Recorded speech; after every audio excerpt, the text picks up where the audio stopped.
चाणक्य नीति। तीसरा अध्याय। संसार में ऐसा कौन सा कुल अथवा वंश है जिसमें कोई न कोई दोष अथवा अवगुण न हो। प्रत्येक व्यक्ति को किसी न किसी रोग का सामना करना ही पड़ता है।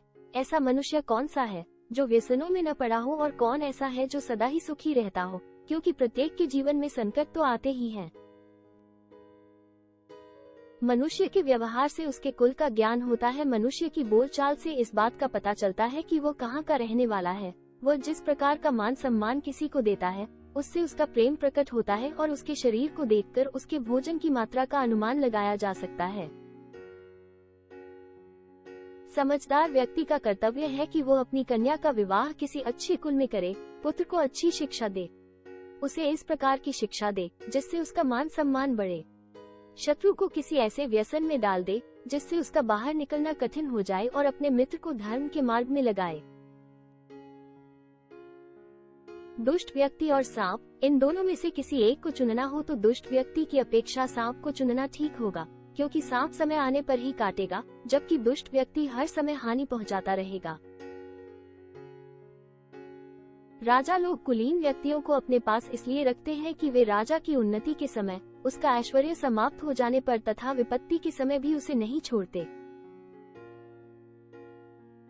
समुद्र भी प्रलय की स्थिति में अपनी मर्यादा का उल्लंघन कर देते हैं और किनारों को लांघकर सारे प्रदेश में फैल जाते हैं, परंतु सज्जन व्यक्ति प्रलय के समान भयंकर विपत्ति और कष्ट आने पर भी अपनी सीमा में ही रहते हैं, अपनी मर्यादा नहीं छोड़ते। मूर्ख व्यक्ति से दूर ही रहना चाहिए, क्योंकि मनुष्य दिखता हुआ भी वो दो पैरों वाले पशु के समान है। वो सज्जनों को उसी प्रकार कष्ट पहुंचाता रहता है जैसे शरीर में चुभा हुआ कांटा शरीर को निरंतर पीड़ा देता रहता है। सुंदर रूप वाला, यौवन से युक्त, ऊंचे कुल में उत्पन्न होने पर भी विद्या से हीन मनुष्य सुगंध रहित ढाक अथवा टेसू के फूल की भांति उपेक्षित रहता है, प्रशंसा को प्राप्त नहीं होता। कोयल का सौंदर्य उसके स्वर में है, उसकी मीठी आवाज में है। स्त्रियों का सौंदर्य उनका पतिव्रता होना है। कुरूप लोगों का सौंदर्य उनके विद्यावान होने में, और तपस्वियों की सुंदरता उनके क्षमावान होने में है। यदि एक व्यक्ति का त्याग करने से कुल की रक्षा होती है, उन्नति होती है, सुख शांति मिलती है, तो उस एक व्यक्ति को छोड़ देना चाहिए, उसका त्याग कर देना चाहिए। ग्राम के हित के लिए कुल छोड़ देना चाहिए।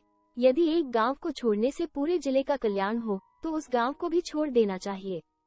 इसी प्रकार आत्मा की उन्नति के लिए सारे भूमंडल का ही त्याग कर देना चाहिए। उद्योग अर्थात पुरुषार्थ करने वाला व्यक्ति दरिद्र नहीं हो सकता। प्रभु का नाम जपते रहने से मनुष्य पाप में लिप्त नहीं होता। मौन रहने पर लड़ाई झगड़े नहीं होते, तथा जो व्यक्ति जागता रहता है अर्थात सतर्क रहता है, उसे किसी प्रकार का भय नहीं रहता।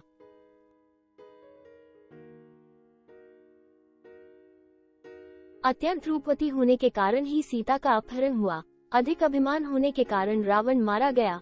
अत्यधिक दान देने के कारण राजा बलि को कष्ट उठाना पड़ा। इसलिए किसी भी कार्य में अति नहीं करनी चाहिए। अति का सर्वत्र त्याग कर देना चाहिए।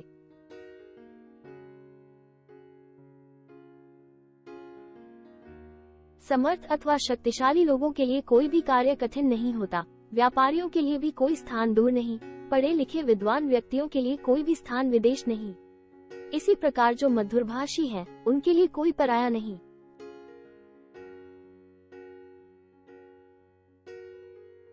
जिस प्रकार सुगंधित फूलों से लदा हुआ एक ही वृक्ष सारे जंगल को सुगंध से भर देता है, उसी प्रकार सुपुत्र से सारे वंश की शोभा बढ़ती है, प्रशंसा होती है। जिस प्रकार एक ही सूखे वृक्ष में आग लगने से सारा जंगल जलकर राख हो जाता है, उसी प्रकार एक मूर्ख और कुपुत्र सारे कुल को नष्ट कर देता है। एक ही पुत्र यदि विद्वान और अच्छे स्वभाव वाला हो तो उससे परिवार को उसी प्रकार खुशी होती है, जिस प्रकार एक चंद्रमा के उत्पन्न होने पर काली रात चांदनी से खिल उठती है। दुख देने वाले, हृदय को जलाने वाले बहुत से पुत्रों के उत्पन्न होने से क्या लाभ। कुल को सहारा देने वाला एक ही पुत्र श्रेष्ठ होता है, उसके आश्रय में पूरा कुल सुख भोगता है। 5 वर्ष की आयु तक पुत्र से प्यार करना चाहिए। इसके बाद 10 वर्ष तक उसकी ताड़ना की जा सकती है और उसे दंड दिया जा सकता है। परंतु 16 वर्ष की आयु में पहुंचने पर उससे मित्र के समान व्यवहार करना चाहिए। प्राकृतिक आपत्तियां जैसे अधिक वर्षा होना और सूखा पड़ना अथवा दंगे फसाद आदि होने पर, महामारी के रूप में रोग फैलने, शत्रु के आक्रमण करने पर, भयंकर अकाल पड़ने पर और नीच लोगों का साथ होने पर जो व्यक्ति सब कुछ छोड़ छाड़ कर भाग जाता है, वो मौत के मुंह में जाने से बच जाता है। जिस व्यक्ति के पास धर्म, अर्थ, काम और मोक्ष आदि इन 4 पुरुषार्थों में से कोई भी पुरुषार्थ नहीं है, वो बार बार मनुष्य योनि में जन्म लेकर केवल मरता ही रहता है। इसके अतिरिक्त उसे कोई लाभ नहीं होता।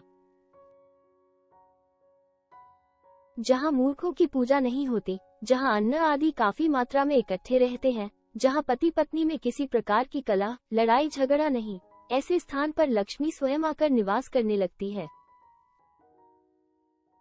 अध्याय का सार।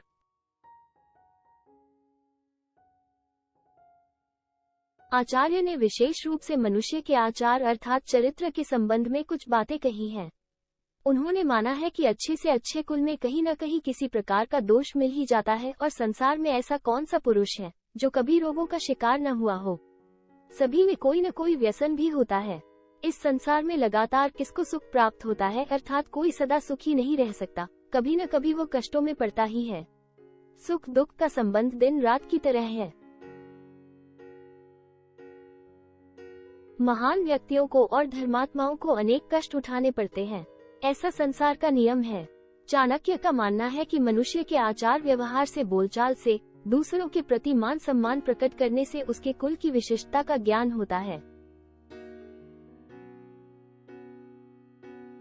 आचार्य का मानना है कि पुत्री का विवाह अच्छे आचरणशील परिवार में करना चाहिए और पुत्रों को ऐसी प्रेरणा देनी चाहिए कि वे उच्च शिक्षा प्राप्त करें। शिक्षा ही जीने की कला सिखाती है। शत्रु को व्यसनों में फंसाने की बात करते हुए आचार्य संकेत करते हैं कि शत्रु का नाश बौद्धिक चातुर्य के साथ किया जाना चाहिए, इसलिए सावधान रहें और लाभ उठाएं। चाणक्य ने शिक्षा और बुद्धिमत्ता पर सब कार्यों की अपेक्षा अधिक जोर दिया है। वे कहते हैं कि मूर्ख भी सज्जन और बुद्धिमान की तरह 2 पैर वाला होता है, परंतु वो 4 पैर वाले पशु से भी निकृष्ट और गया गुजरा माना जाता है, क्योंकि उसके कार्य सदैव कष्ट पहुंचाने वाले होते हैं।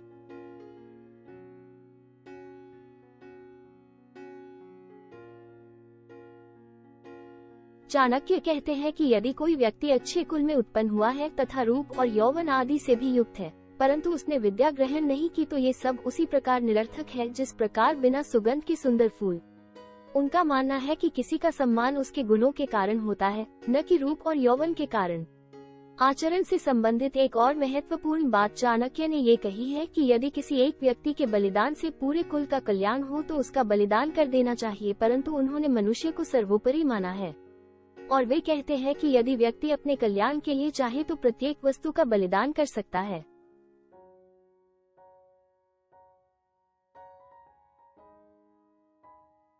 उनका मानना है कि व्यक्ति को अपनी निर्धनता दूर करने के लिए उद्यम और पापों से बचने के लिए प्रभु का स्मरण करते रहना चाहिए। उन्होंने बार बार मनुष्य को सचेत किया है कि वो किस प्रकार कष्टों से बच सकता है। उनका कहना है कि व्यक्ति को सदैव सतर्क रहना चाहिए।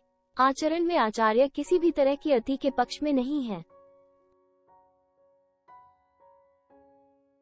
आचार्य के अनुसार मधुर भाषण करने वाला व्यक्ति समूचे संसार को अपना बना सकता है। अनेक कुपुत्र होने के बजाय एक सुपुत्र होना कहीं अच्छा है। चाणक्य ने बाल मनोविज्ञान पर भी प्रकाश डाला है। उनका कहना है कि 5 वर्ष तक की आयु के बच्चे से लाड़ दुलार करना चाहिए। इसके बाद की आयु में अनुशासित करने के लिए डांट फटकार ताड़ना करने की आवश्यकता हो तो वह भी करनी चाहिए, परंतु जब बच्चा 16 वर्ष की आयु तक पहुंच जाता है तब उसे मित्र के समान समझकर व्यवहार करना चाहिए। श्लोक में पुत्र शब्द का प्रयोग संतान के अर्थ में किया गया है। बेटियों के संदर्भ में भी यही नियम लागू होता है। आचार्य ने बार बार मनुष्यों को ये बताने समझाने का प्रयत्न किया है कि यह मानव शरीर अत्यंत मूल्यवान है। व्यक्ति को अपना दायित्व निभाने के लिए यथाशक्ति धर्माचरण करते रहना चाहिए। चाणक्य इस अध्याय के अंत में समूचे समाज को मूर्खों से बचने का परामर्श देते हैं। अपने अन्न तथा अन्य उत्पाद को ठीक ढंग से संभाल कर रखना चाहिए और आपस में प्रेम पूर्वक रहना चाहिए। झगड़े फसाद में अपना जीवन नष्ट नहीं करना चाहिए। ऐसा करके हम स्वयं को दुख के गर्त में डालते हैं। Thanks for watching. Stay tuned for more.